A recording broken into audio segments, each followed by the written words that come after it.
Close your eyes for a moment. Go back. You're 8 years old. You're sitting in the living room of your childhood home. The TV is on. Perhaps a parent is there, but the air feels thin. It's not that there's screaming. It's not that there's overt abuse. It's the silence. It's the overwhelming sense that you are in a room with people who are looking right through you. You learned very early on that the biggest threat in your house wasn't anger, it was indifference. You learned that your parents, the people charged with keeping you safe, were actually incredibly fragile. Maybe they were consumed by their own anxiety. Maybe they were narcissistically focused on their own image. Maybe they were just too emotionally stunted to handle the big, messy reality of a child's inner life. And without words, a survival instinct kicked in within your small mind. Be easy, be quiet, be low maintenance. If I require nothing, I won't be rejected. So you began the slow process of erasing yourself. You didn't become the problem child, acting out for attention. You didn't become the high-achieving golden child, performing for validation. You became the invisible child, the one who retreated to their room, the one who read books to escape, the one who learned to observe everything and participate in nothing, because being seen meant being vulnerable, and vulnerability was dangerous. And the tragedy is, the world probably praised you for it. You're such an easy kid. You're so independent. You never cause any trouble. But today, we need to talk about the crushing weight of being no trouble. We need to talk about what happens to the psychology of a person who grew up believing their true self was a burden to the people who were supposed to love them most. Because that invisible child didn't disappear when you turned 18. They are still running your life. Welcome back. If that opening resonated with you, you likely grew up in the shadow of what psychologists call emotionally immature parents, EIPs. This concept, popularized by psychologist Dr. Lindsay Gibson, explains a devastating dynamic. Emotionally immature parents are essentially scared children in adult bodies. They are reactive, self-referential, and terrified of genuine emotional intimacy. Because their own emotional cup is empty, or filled with their own unresolved trauma, they have absolutely nothing left to pour into yours. When you are raised by an EIP, the parent-child dynamic is often reversed. Their needs feel urgent and loud. Your needs feel expensive and burdensome. In these family systems, children usually adopt roles to survive. You might know the scapegoat or the hero, but the role we are discussing today is the most insidious because it is the quietest, the invisible child, sometimes called the lost child. The invisible child's strategy for survival is avoidance. You learned that if you didn't bring your problems to your parents, you wouldn't have to deal with their dismissal, their anger, or worse, them making your problem about them. You learned to survive on an emotional starvation diet. And the problem is, when you starve a child of emotional connection long enough, they stop feeling the hunger pangs. They convince themselves they never needed food in the first place. If this is your history, you are likely walking around today as a highly functional adult on the outside, but on the inside, you carry a profound sense of emptiness. Let's look at the 5 specific ways this invisible trauma shows up in your adult psychology right now. The first sign you are the invisible child is extreme, almost painful self-reliance. You don't just prefer doing things alone. The very idea of asking for help feels unsafe, even derogatory. If you're moving house, you'll lift the couch by yourself rather than call a friend. If you're drowning at work, you'll pull an all-nighter rather than admit you're overwhelmed to your boss. Society calls this being capable. Psychology calls it a trauma response. Why? Because look back at that 8-year-old child. What happened when they needed something? If they cried, were they told to stop being dramatic? If they had a problem, did the parents sigh heavily, making the child feel guilty for having needs? When you are raised by emotionally immature parents, needing help is associated with shame or rejection. You learned early on, no one is coming to save me. I must save myself. As an adult, this manifests as hyper-independence. You build walls so high no one can climb them, and then you wonder why you feel so isolated inside your own fortress. You believe that being strong means never needing anyone, but true strength includes the capacity to receive support. The second sign is what I call the chameleon effect. You are a master at reading a room and becoming exactly who you think people want you to be, while completely hiding who you actually are. I've let you bozos handle this long enough.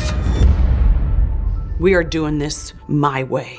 As the invisible child, you became highly attuned attuned to the emotional climate of your home. You were hyper-vigilant. You could tell by the sound of the garage door opening what kind of mood your parent was in. Your safety depended on not rocking the boat. So, you learned to flatten your own personality. You learned that having strong opinions, intense interests, or big feelings was risky because it might trigger your emotionally fragile parent. You learned to be a mirror, reflecting back whatever the adult needed to see to feel comfortable. Now, as an adult, this means you are incredibly adaptable. People probably love you because you're so easy to get along with, but the cost is massive. You feel like a fraud in your own life. You might find yourself in relationships where you've contorted yourself into a pretzel to please your partner, only to realize they don't love you. They love the mask you're wearing. You've been invisible for so long that you've forgotten how to take up space with your own authenticity. This leads to the third and perhaps most painful sign, a persistent, aching loneliness that doesn't go away, even when you are surrounded by friends or family. This isn't just a loneliness of not having plans on a Friday night. It's much deeper. It's existential. It is the specific loneliness of never having been truly known. When you grow up invisible, you internalize the belief that your true self is unlovable or boring. So even when people are nice to you today, a part of you thinks, if they really knew me, the messy, needy, complex parts, they wouldn't stay. You feel like you are watching life through a pane of glass. You see everyone else connecting, but you can't quite figure out how to break through the barrier. This is the direct result of that childhood emotional neglect, that hollow silence we talked about in the beginning. It followed you into adulthood. You got used to being alone in a room full of people as a kid, and your nervous system still recognizes that as your baseline state. Sign number 4 is a chronic pattern of minimizing your own needs, desires, and even pain. You apologize for taking up space. If someone bumps into you, you say sorry.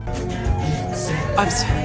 If you are sick, you downplay it. If you achieve something great, you brush it off as luck. Why? Because to the emotionally immature parent, your needs were competition. If you had a bad day, they had a worse day. If you needed attention, you were selfish. You were trained to believe that your needs were expensive luxuries that you couldn't afford. As an adult, this means you have a tragically high tolerance for discomfort in relationships, jobs, and friendships. You stay in situations far longer than you should because you don't believe you deserve better. You have grown comfortable with scraps because you were never given a full meal at the emotional table. And finally, the fifth sign, the one that brings so many people into therapy. You find yourself repeatedly attracted to partners who are emotionally unavailable, inconsistent, or just plain dismissive. This is the cruelest irony of trauma. We seek what is familiar, not what is good for us. If your foundational blueprint for love was invisibility, if love meant chasing someone for crumbs of attention, if love meant being quiet so you wouldn't bother them, then a healthy, available, communicative partner will feel boring or even suspicious to your nervous system. You confuse anxiety for chemistry. When you meet someone who makes you chase them, your inner child wakes up and says, "Oh, I know this game. This is home. Maybe this time, if I'm quiet enough, good enough, perfect enough, I can make them see me." You are trying to win the love of your parent through a proxy. You are trying to finally win the game you lost as a child. But it's a rigged game. You couldn't win it then, and you can't win it now. If these signs are ringing true for you, I need you to hear something very clearly. The fact that you became invisible was not a flaw in who you were. It was an intelligent response to an impossible situation. It was your brilliance. It saved you. You were a child stuck in a psychological war zone with no weapons, so you donned a cloak of invisibility. But here's the truth you need to sit with today. The war is over. The danger has passed. You are an adult now, and the survival strategy that saved you back then is now actively suffocating your life. The healing process for the invisible child is terrifying because it requires doing the exact opposite of what you were trained to do. It requires you to become visible. It means daring to say, "I need help." It means daring to say, "I disagree." It means daring to take up space without apologizing for it. It means accepting that some people won't like the real you and realizing that is okay because the people who only liked the mask weren't really loving you anyway. You have spent your whole life shrinking so that others wouldn't feel crowded. It's time to stop. No one is coming to retroactively give you the childhood you deserved. You were essentially an emotional orphan with living parents, and that is a profound grief that you must process. But you are the one who must go back to that quiet 8-year-old in the corner, take their hand, and lead them out of the shadows. You are the one who has to tell them, you are not too much. You are not a burden. You deserve to be seen. You have been invisible long enough. It's time to let the world see who you really are.